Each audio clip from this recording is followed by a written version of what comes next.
सरकार आहे ना. तशा पद्धतीनं बोलणं, तशा पद्धतीची ट्युनिंग, तशा पद्धतीच्या गोष्ट आपली पण असली पाहिजे. मग आपल्यावर कुठल्या प्रकारचं संकट येऊ शकते काय?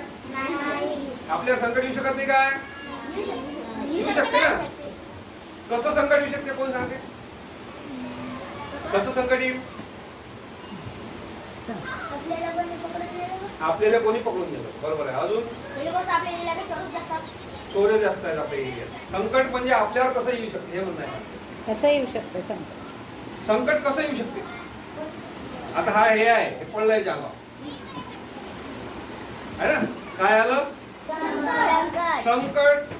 आता जसं आम्ही आज शाळेत काय केलं, सांगून आलो आहे ना. मॅडमने सांगितलं, मग मॅडमने हो म्हटलं, मग आम्ही आलो. तर संकट सांगून येईन काय? ए मी येतो रे त्या घरी, तुमच्या त्या घरी चहा ठेवून का म्हणे, असं म्हणेल का संकट? संकट हे कधी